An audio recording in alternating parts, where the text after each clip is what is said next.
Good evening. I'm pleased to welcome you to our virtual program this evening, a virtual studio visit with artist Katie Hudnall. I'm Nora Atkinson, the Fleur and Charles Bresler Curator-in-Charge of the Smithsonian American Art Museum's Renwick Gallery. Before we begin tonight's program, we would first like to gratefully acknowledge the diverse and vibrant Native communities who make their homes here in Washington, D.C., the Native peoples on whose ancestral homelands our museum is located, and the labor of people who were enslaved in constructing our historic buildings. To give you an idea of the format of tonight's program, in just a moment, I'm going to turn things over to our fabulous guest, artist Katie Hudnall. Katie will give an overview of her practice and then take us on a tour of her studio. It's an honor for me to introduce tonight's featured artist, Katie Hudnall, whose delightful nutcase, a curious carrying case full of individually housed acorns, has recently been added to the Renwick's collection and is currently on view in the Renwick Gallery's 50th anniversary exhibition, This Present Moment, Crafting a Better World. Hudnall is an artist, woodworker, and educator living in Madison, Wisconsin, where she is an associate professor at the University of Wisconsin-Madison and runs the woodworking and furniture program there. She holds a BFA in sculpture from the Corcoran College of Art in Washington, D.C., and an MFA in woodworking and furniture design from Virginia Commonwealth University. And as you'll see, she makes otherworldly, interactive, furnitural objects intended to solve problems both real and imagined, and as she puts it, sometimes they do. I want to share that I am particularly delighted to have this visit, since my colleague Mary Savig and I had hoped to pay a visit to Katie's studio in spring of 2020 to see the nutcase in person when it was still a potential acquisition. We lost all hope of an in-person studio visit at the height of the pandemic, and Katie then got creative and brought the work to us. So we first viewed her nutcase in what should have been its sort of natural environment, socially distanced in a park near my home. But this is a real treat to get to at least visit her studio virtually at this time. So I am thrilled to turn the screen over now to Katie to introduce her body of work and tour us through the wonders and workings of her studio. Welcome, Katie. Thank you so much for having me, Nora. I really appreciate it. And thank you to everybody behind the scenes at the Smithsonian who's made this programming happen and who's made the acquisition of the piece happen. I'm still really surprised and delighted to be a part of the collection and a part of this particular exhibition, which is so strong. And if you are in the Washington, D.C. area, I can't recommend it enough. There's so many just remarkable works in the show, and it's really beautifully curated and really beautifully laid out. So if you get a chance, go see it. I am going to share my screen with everybody, and I'll give sort of like a really quick overview of who I am and where I'm from as an artist and human being, and then we'll do the tour. This is the slide I'm going to start with by way of saying that I grew up in the Washington, D.C. area.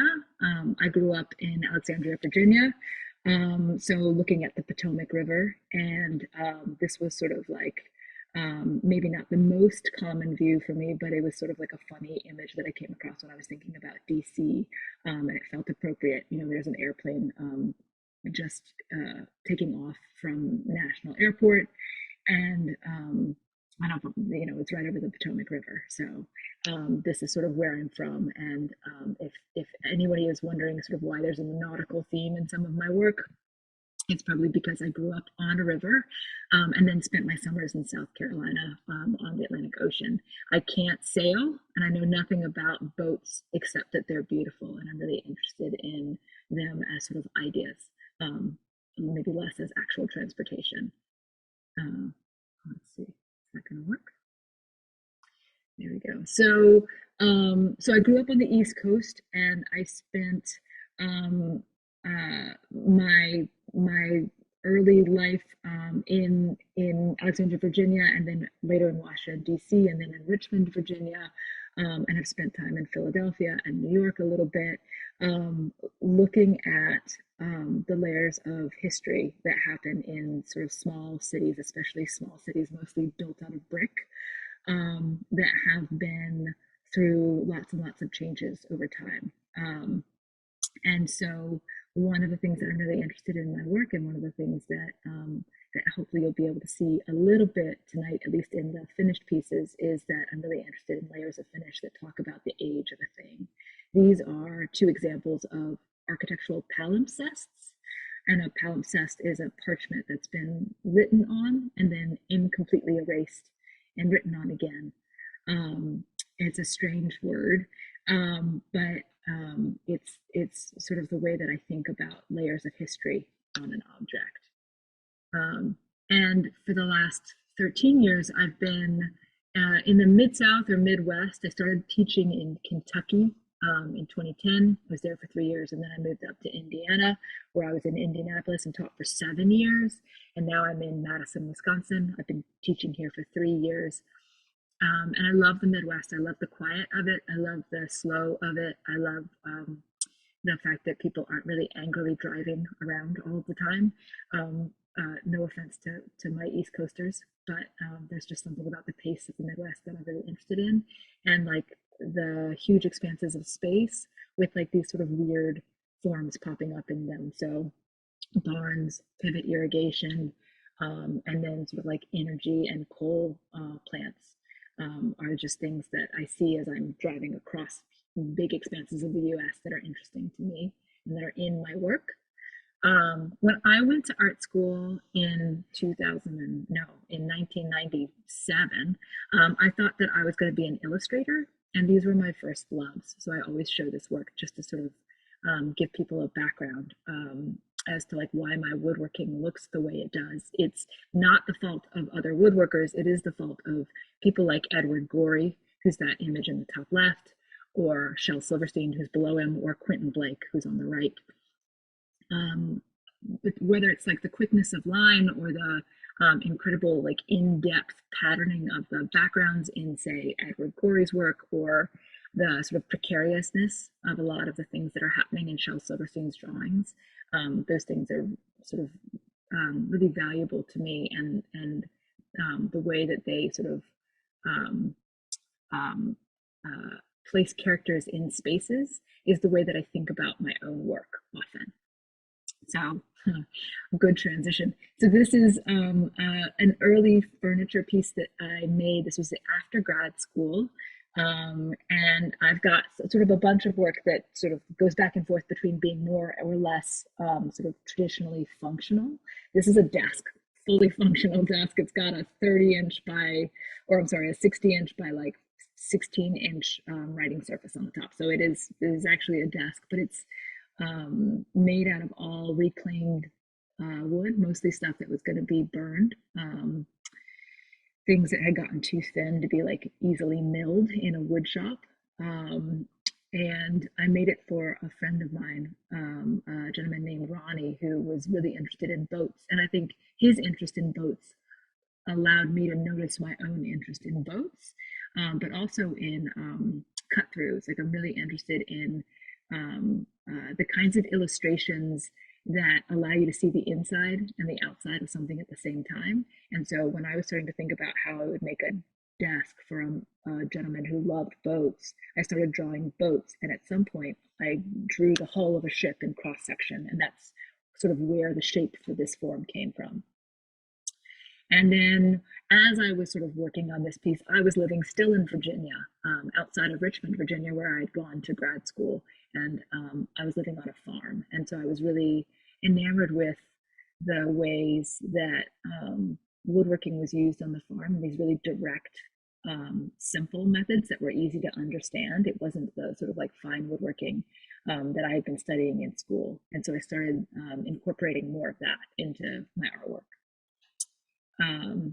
So you can probably see some of the Edward Gorey influence in these things. This is a series of wall cabinets that I've done. They're more than these, but this was like the first set of, there are actually 4 in this series, and all of the patterning is based on animals.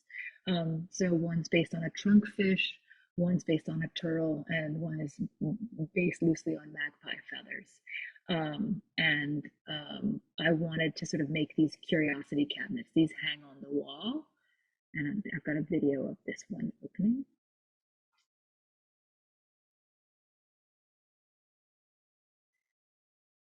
So they hang on the wall, and they've got these eyeballs carved into the doors so that when you open them, instead of sort of like looking in at the object, you're suddenly being looked at. And I was sort of interested in flipping that sort of notion of a curiosity cabinet, not as a space that holds curiosities, but as an object that's curious itself. And I like the idea of sort of like switching the viewer into suddenly being viewed. This is actually, it's a liquor cabinet that I made when I moved to Murray, Kentucky. It was influenced by barns in the area, um, and I was sort of interested in like the way that barns let light in. Usually, the siding on barns um, is not so tight that you can't see like lines of light coming in from outside. And I thought that that was really beautiful. And liquor bottles are really beautiful. So I sort of liked the idea of like being able to see into this object and see these beautiful um, glass and gold and blue, like all these beautiful bottles, which is sort of ironic because I'm sober now. So like this piece now holds like really beautiful art supplies, but it still does its job. This is a small cabinet that I made in 2007, and again, sort of showing my interest in illustration on the surface of this thing. So it's all made out of wood and then painted, and then I very carefully drew wood grain back onto it, which was probably silly. It was definitely silly. And I was thinking about mystery and surprise and reward here. So when you sort of explore this thing, you realize that you can't get into it. It's got a telescoping drawer on the side that opens up, and the very last little telescoped part is this key. And the key unlocks the cabinet, and then you get to open it, and inside you get this sort of like reward of a pop of color. This is much newer work. This is a very recent piece, and actually it's in the shop with me behind me right now. But this one is a drawer. It's the whole stand is just designed to hold this very small box that holds sort of like imperfectly this branch that sticks both out of the front and the back of it.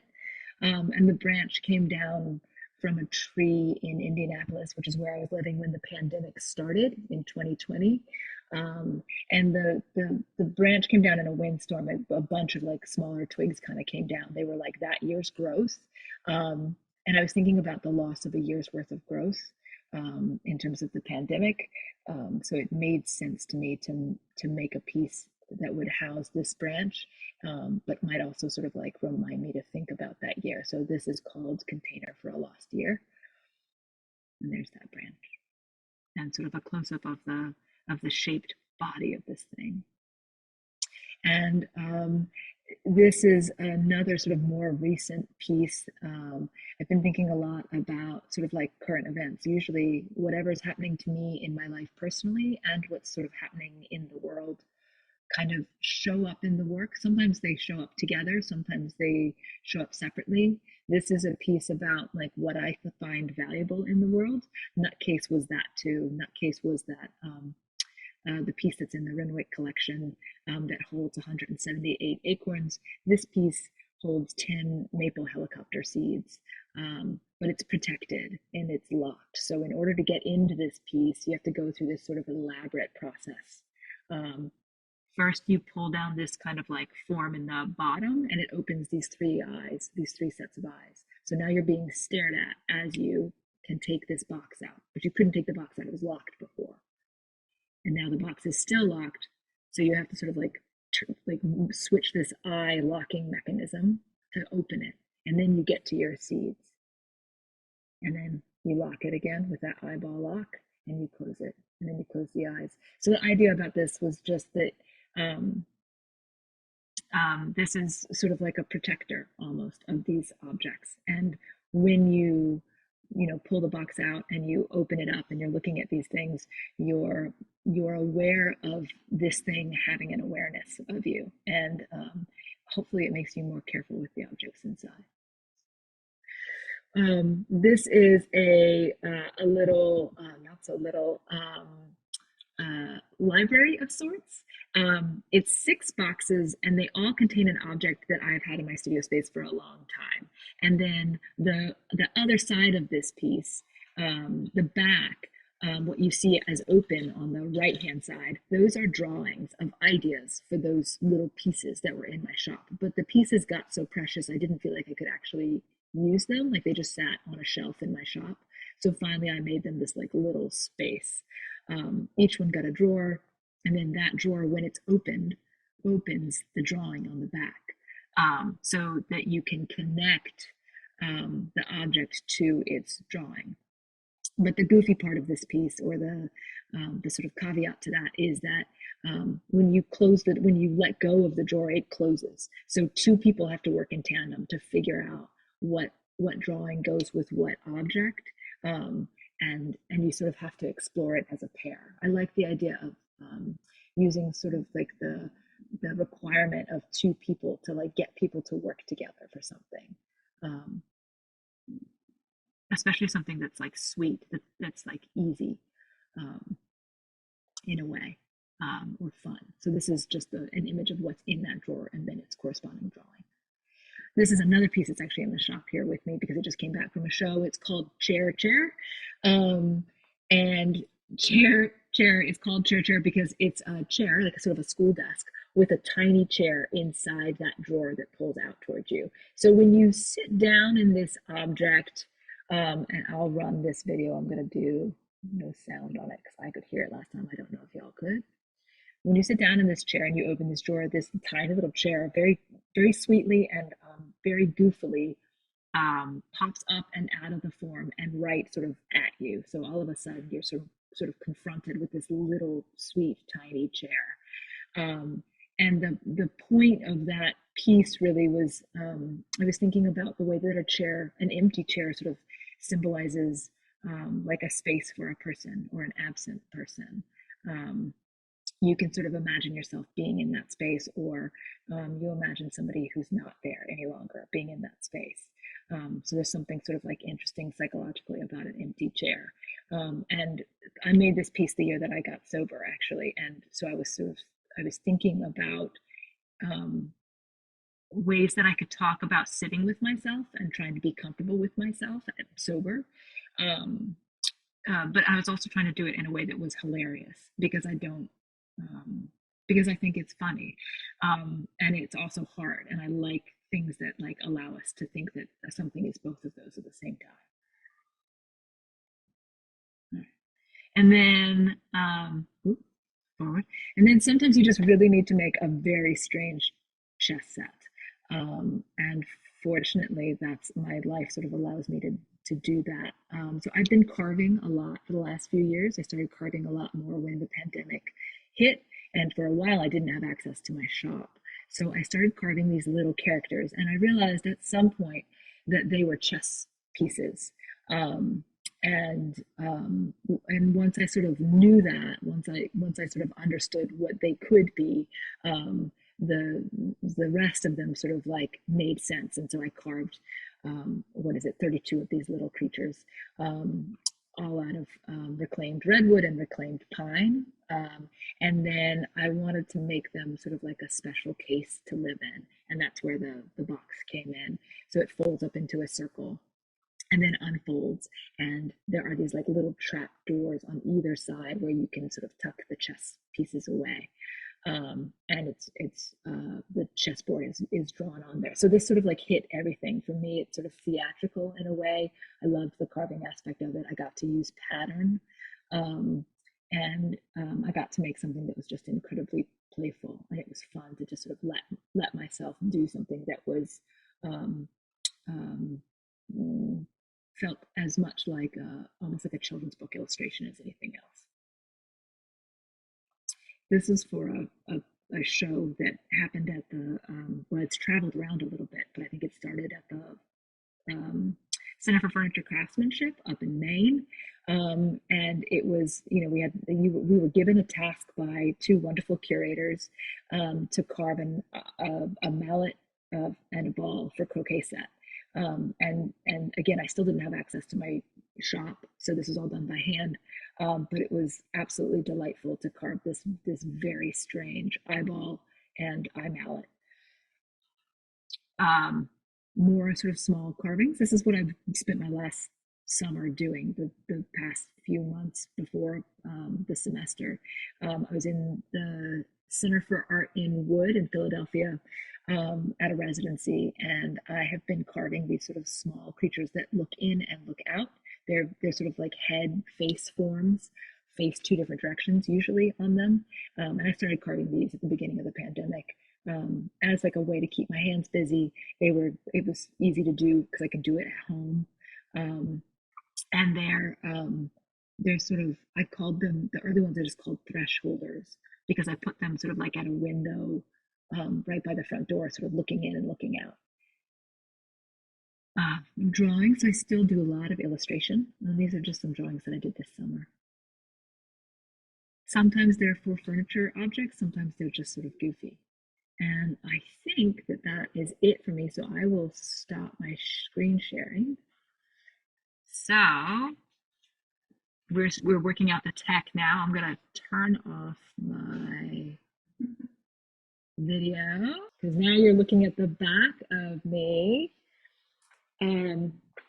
So this is me in my shop,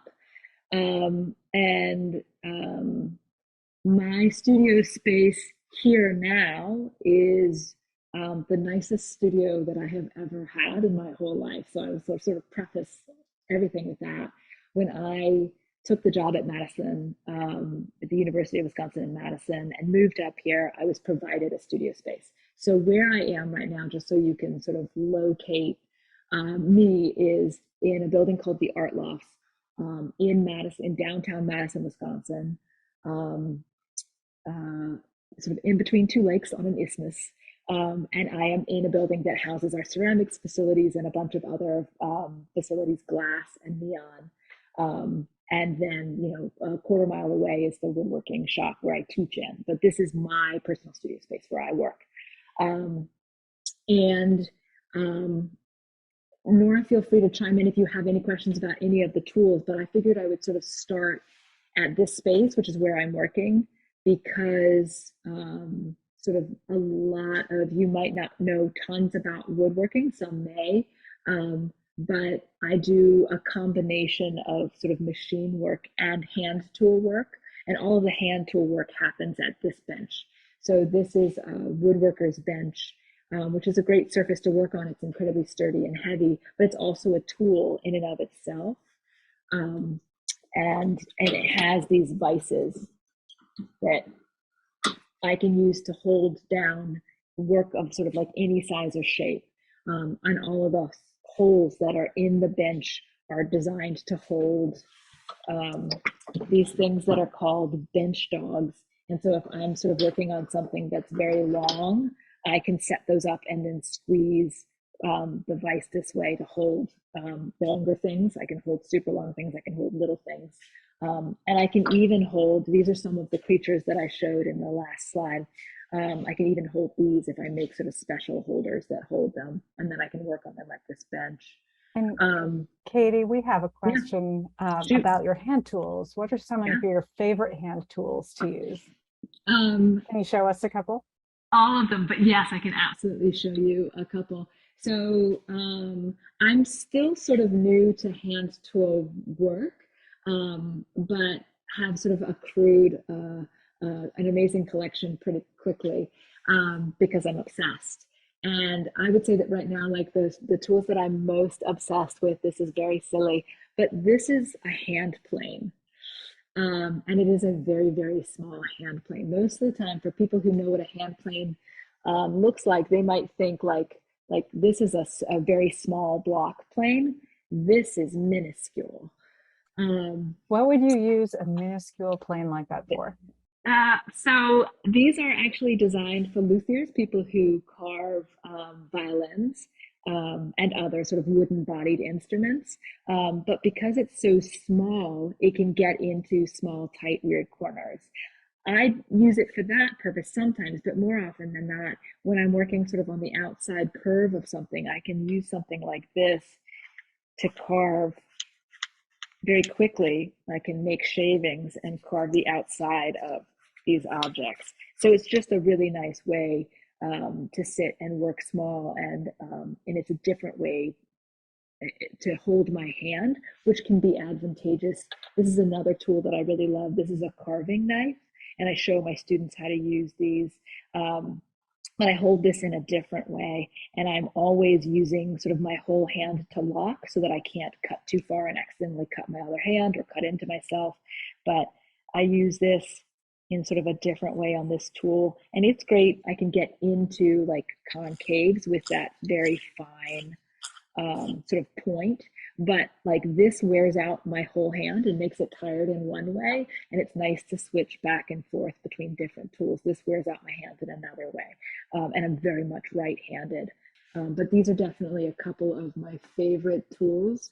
um, my my graduate students, maybe all of my students, will make fun of me. I do a lot of carving now, but I also do a lot of construction and building. Um, so these are some other tools that I really love. These are squares, and they're specialty squares. They're called combination squares, because there's the combination of 90 degrees on one side and 45 degrees on the other. And they can do a lot of different things, but they slide on these rulers. So I can set this to a depth and then copy that depth on a series of other pieces. So these allow me to like sort of lay out and measure for things like hinges, where my measurements have to be very, very accurate. When you're using, when you're doing anything that moves, and a lot of the work that I make has, sometimes it just has drawers or doors, those move, but sometimes it has sort of like more complex kinetic movements. And the measurements have to be sort of like moved from one section to another very accurately. These are some of the tools I use to do that. And Combination squares, they're great. do you have a favorite type of wood that you work with, or some of them, obviously some are easier to carve than others? Some are easier to carve than others. All the little blocks that you see up there, part of the reason why they are kind of like all similarly sized is because they're all the cutoffs of boards. Usually, when you buy lumber from a store, the two ends have dried the fastest, and they have cracks, or what it's called checking in them. And so like we chop those ends off, throw them in the trash, and then use the center of the board. It's not very much, but it's enough. And I will pull those boards out of the trash and cut around them, which is why, why these things have like weird heads on them. Like there's probably cracks around some of this, and then I'll carve the shape around it. So my favorite wood to use is wood that I've rescued from dumpsters or from trash cans, just to be completely honest. Um, but um, but I love pine, which is not a very common wood that people use. I love cherry. I really love sassafras, which is hard to find, but it has the most amazing smell. It smells like root beer when you cut into it. It's really amazing. So, some of my hand tools here, more planes. These are called spoke shaves, and these hold a knife in between. Like all of these tools do very similar things. They have a cutting edge, but the handle changes. So in this case, it's called a spoke shave because it would have been used to shape the spokes on wheels. And so the handles sort of flare out from the side to keep your hand out of the way of like a central thing that you're working on. And these are really great. Again, potentially around the sides of some of these things or bigger things. I've got more hand planes, some bigger hand planes. So that's, like what people think of, I think, when they think of hand planes, not my little tiny thing. And then I have a really lovely collection of gouges And these are designed to get into sort of um, bowl forms. So a lot of the tools that I just showed are great for doing the outsides of curves, but how do you do the insides of curves, especially if you're trying to like come in and back out of a bowl form or a spoon form? Gouges are really wonderful for that. And each gouge will have a different width and a different curve, and that's called a sweep. And so the numbers on the handles correspond to how wide they are and how severe that sweep is. You know, they're expensive tools. And when you start out, you know, you usually have like one or two, and you make it work. And then as you develop a terrible habit and have more and more of them, you can have sort of like a variety of sweeps. And this is sort of like the collections. I only buy them when I know that I need, you know, something that's kind of specific. And I've been working more large scale, so some of the big ones down there are for that. More hand tools that sort of like need to be tucked away live in here. I have a drawer that's like just rulers with so many rulers in it. You know, like how do you measure around a curve? Sometimes you need to have a ruler that can bend. So there's that. And then we have a question about how you are so organized in your space. Beautiful. I am. I don't have a plan when I start, and when I was given this shop space, it was just an empty shell of a room, except for the sink. There was a utility sink, but nothing else. So I was able to move in, and I've rearranged it like 3 or 4 times since I've been here. I think, like for me, like I'm never going to be able to plan it out perfectly and then execute where everything should be and then leave it forever. I've been tweaking it for 3 years. So it's more organized now than it's ever been. And if you see it in 3 more years, it will probably have more scrap wood in it, but it will be even more organized because I'm a really disorganized thinker. And so when I'm making things, if I'm not really organized around me, I forget what I'm doing like very fast. So I have to sort of like reset and put things back a lot so that I can stay on track, or I just spend the whole day looking for my pencil, but not remembering that it's the pencil that I'm looking for. It's terrible.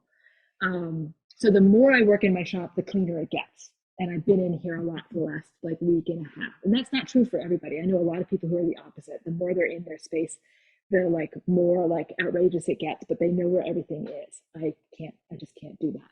I don't have the brain for it. So Katie, we have another question that is along the lines of questions I was having myself. Can you talk a little bit about the tension between functionality and sculpture in your work? Sure. That's a good question. I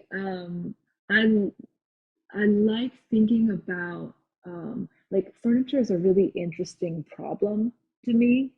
Um, Both fully functional furniture and the things that are sort of like maybe more furnitural but not true furniture that I'm making. But how do I say that? I'm sort of lost in what I was just saying.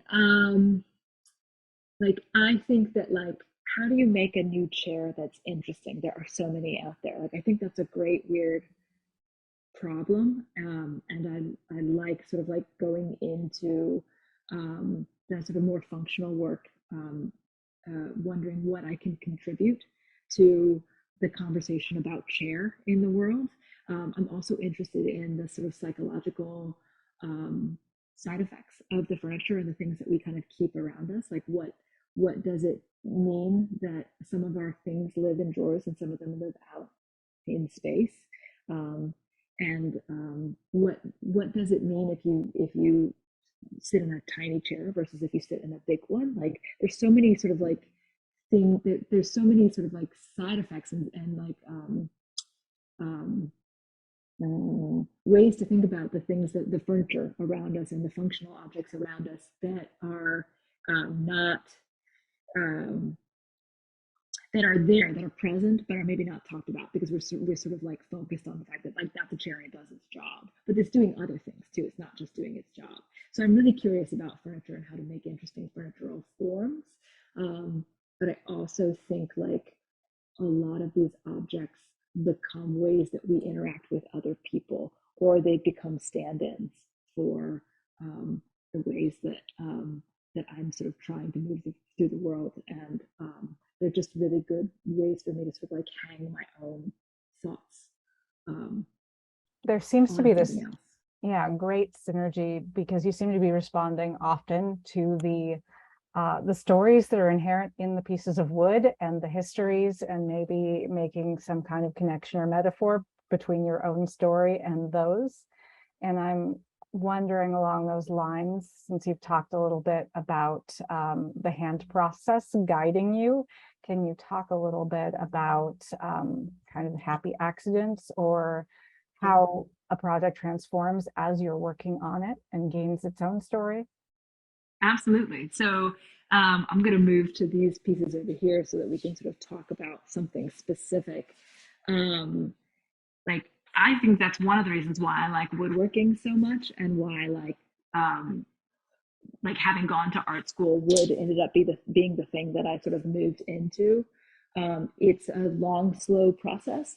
So like often I have an idea about something that I'm going to make, but the time between the time that I have the idea and the finished object is it may be weeks, it may be months, but that amount of time like allows my idea to cook into something more interesting than what I started with, or more nuanced than I started with. And it's sort of like a long, slow conversation with the materials that I'm using, and with me beginning to understand how I'm feeling and why I'm making the thing that I'm making, um, and with maybe some sort of bigger things in the world. So I'll move this piece for a second.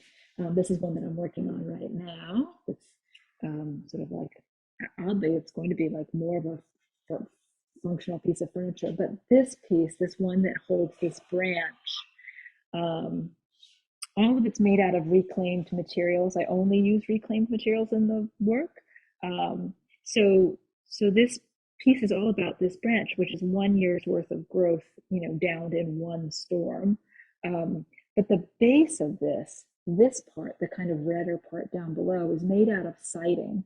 And it was redwood siding that came off of a house that was built in 1946 on the west side of Madison, Wisconsin. And um, I know that because the people who took the siding down um, gave me information about the house. And the redwood comes from California. The guy who built the house originally was like a lumber baron in Madison, Wisconsin in the 40s, built this house, beautiful redwood siding. They eventually took it down, gave it to me, and I've been building stuff out of it.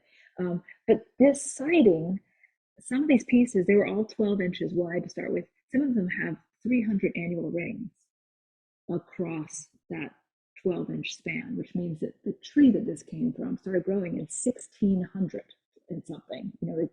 It's very, very old. And I love the conversation that this material that is so old gets to have with this branch. It's this lost growth of 1 year. Like thinking about what the pandemic means in like right now, and what it meant after a year, what it means now, what it will mean in 300 years.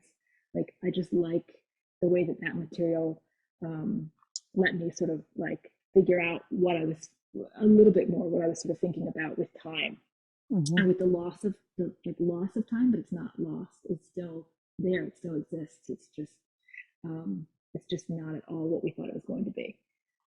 So where does you take me a little bit through the beginning of your process? Do you start with thinking about the materials like this? Do you begin ever with, I think you do begin sometimes with illustration, or how does that dovetail? I do start with illustration and with ideas. Um, Sometimes they're very loose. So this piece, which is sort of like a sibling maybe to this one, just in the way that it's constructed, it's that same redwood siding. And that's up in my shop everywhere because it was a big house, and I will have that siding forever, probably, and hopefully keep getting to use it. But I've been drawing these sort of like strange sculptural bases with very small tabletops or drawers on their like at their top. So like it's it's a functional piece of furniture, but it's sort of absurdly small. So there's still this kind of like funky conversation about what it means to be functional, and like uh, are you functional if you're inefficient? Um, and I'm interested in that, and I'm interested in this sort of like um, uh, absurd conversation that gets to happen. Um, so this one started out as a drawing in my sketchbook, and it may end up being exactly what it is right now, which is this base that will get shaped as that base has been shaped a bit. Um, this is a secondary piece because redwood is very strong when you glue a bunch of pieces together like this, but it doesn't like it's not going to be the strongest for joinery purposes, and I need to attach something to the top of this. So this piece is actually, this is called a bridle joint, and this piece is going to joint on here, and then we'll um, it'll probably get screwed on so that I can remove it for transport. And I like the sort of like reveal of the way things are attached to each other.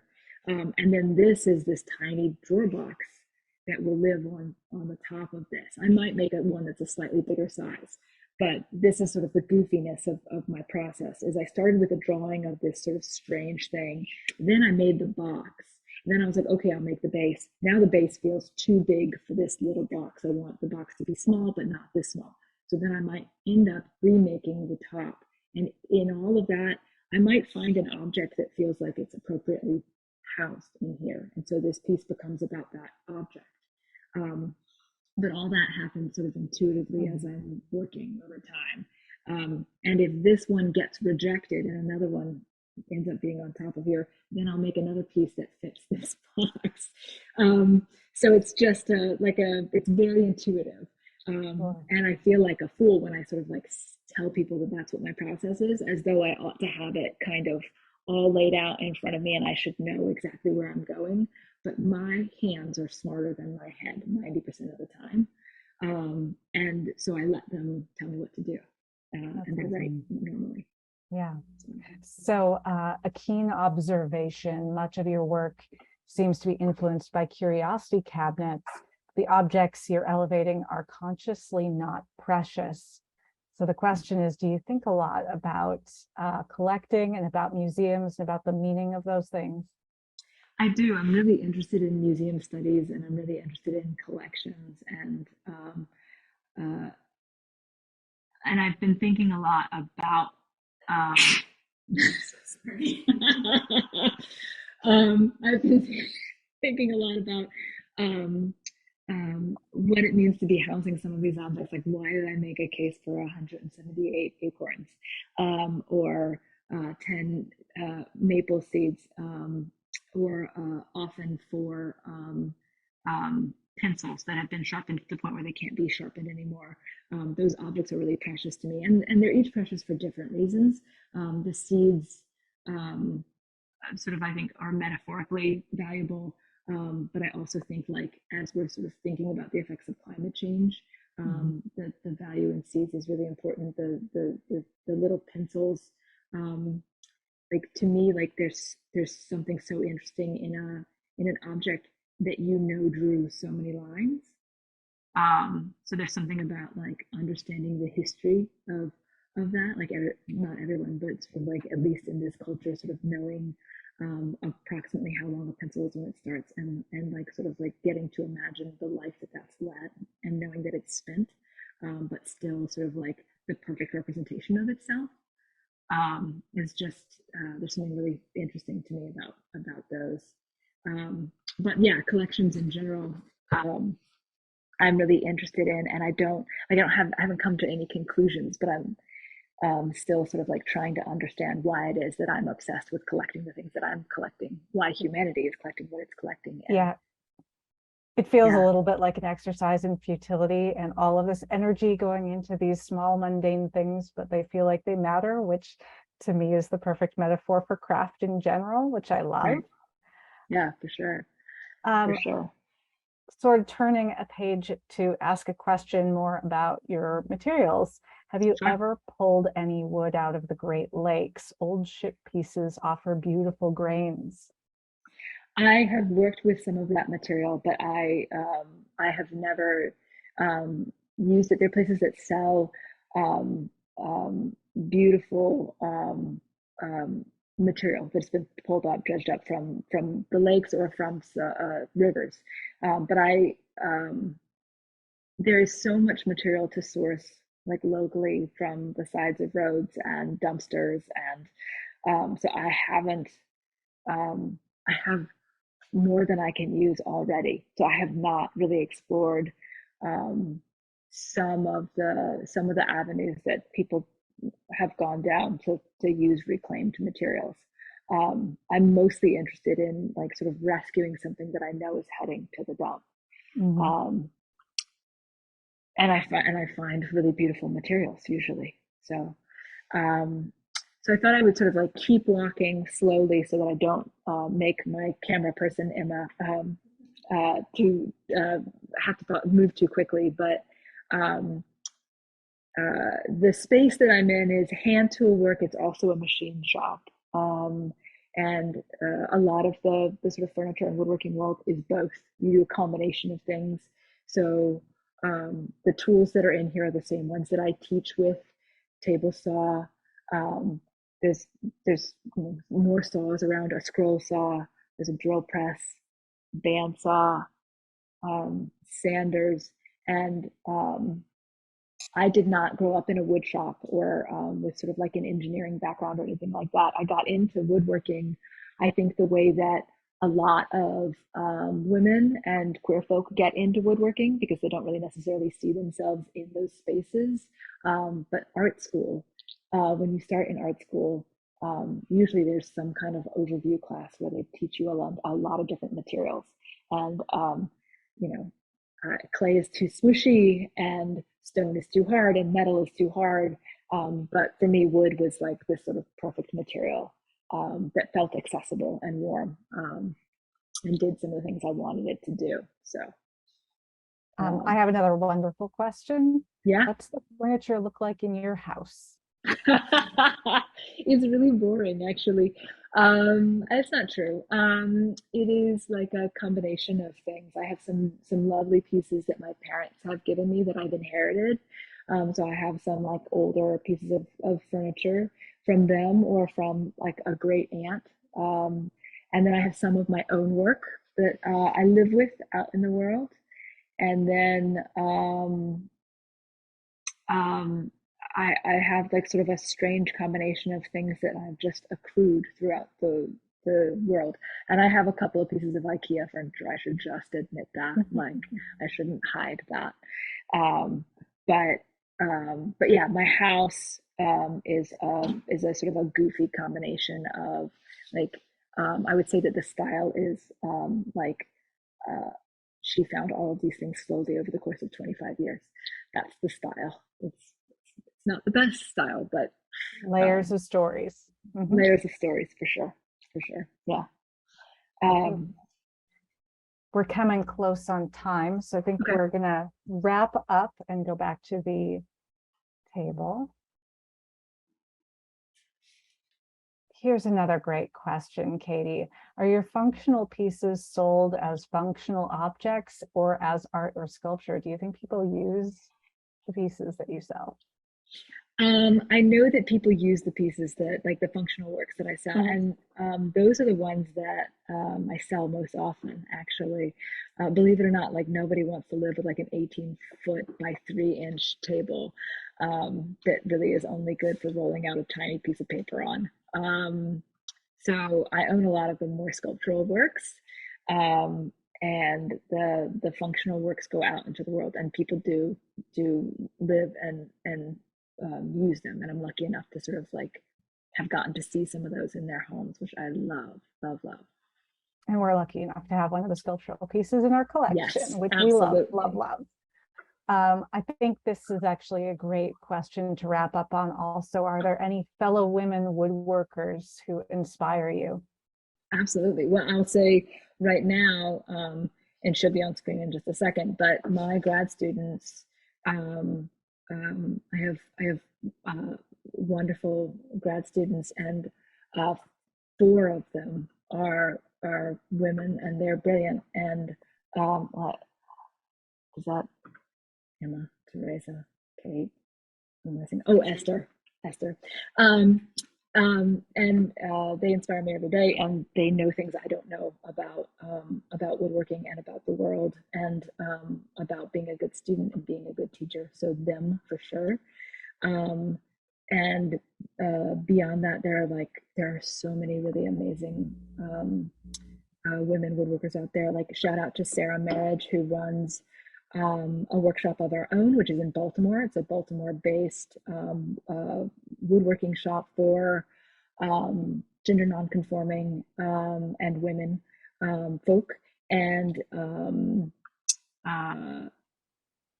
gosh, there's just so many. Aspen Golan, who is an absolutely amazing furniture maker out there in the world and sculptor. B.A. Harrington, who runs the program at Indiana University of Pennsylvania, Twist. Oh my gosh, Wendy Mariyama, who ran the San Diego State program for many, many years. Jenna Goldberg. I was really surprised when I got into the woodworking world. I went to grad school, and my mentor made me go to a Furniture Society conference, which sounds like the most boring thing that could ever happen, but the Furniture Society is actually really a marvelous organization. And they have always been pretty inclusive with, I mean, their board was half women, I think, even when I started in like 2005 or 6. And I was on their board for about 6 years. So like going to the conferences more and more, it's women. Laura Mays, who runs the Krenoff School now out in California. I mean, there's just so many. Very cool. There's too many. No, there's not. But they're out there, and they're really wonderful. And I would like to apologize formally for anybody I didn't shout out. I'm sure there are a lot of shout outs. That's fantastic. Okay, one very quick last question. Somebody would like to know about glues. Do you ever use super glue? Can you talk about adhesives just briefly? I hate glue. We didn't get to it, but like I have a section of my shop that's just called Screwtown, which is full of like a million different like little screws and bolts and ways to hold things together. And I say that sort of jokingly, but mostly because I make kinetic things. They have to be able to come apart again. And you can do that with some glues. The traditional wood glue, before wood glue existed, was hide glue. It was made out of like animal proteins. And if you heat that up, you can pop those pieces apart. But super glue is good. Wood glue is ideal for wood. It's really great for porous surfaces. Epoxies are valuable and useful. They're chemical and they're stinky, but they can be really useful. Super glue can be really great, but it's so liquid usually, like the stuff that you sort of buy, like that's really ubiquitous that you would see in like any office supply store, tends to like get sucked up into the fibers of the wood so fast. It's not often like a great bond for wood, but it can work in some spots for sure. All right, we got a good idea question and a good technical question at the end, so that's fantastic. And unfortunately, it is time to wrap up, and I can't believe how quickly the time has passed. Katie, thank you so much. This has been so fun to listen to you talk about the work, and I wish we could keep doing it for hours, and we probably will, but not for the benefit of all these great people. I want to thank everybody who joined us tonight and made this conversation lively. There were a ton of questions in the chat. I hope we were able to answer most of them. I also want to thank everyone who worked on this program in addition to Katie. These do take a village, and I want to thank our amazing team behind the scenes, including Chantal Jones-Williams, Jess McFadden, Alicia Tomachenko, Gloria Kenyon, and tonight's closed captioner, Joy Horton. And I also want to thank Emma Senft at Katie's end, who has been our wonderful cameraman there, making everything work. So thank you so much, Emma, who Katie just gave a shout out to as an artist as well. Katie's nutcase is remaining on view at the museum in this present moment, Crafting a Better World, through April 2nd, 2023. So now you have insight into it. You may want to come back and visit that piece, which is phenomenal and just really makes you smile every time you view it.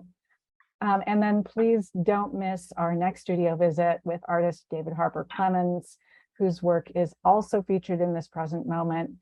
David is responsible for developing and heading the metalsmithing and jewelry department at the University of Arkansas for 8 years. So like Katie, he is a wonderful teacher and speaker, and he will take us on a journey through his material and process-driven practice, which centers on issues of identity and his personal experience. So we really can't wait to share that with all of you. And that's our program for tonight. So thank you so much again, and good night, everybody.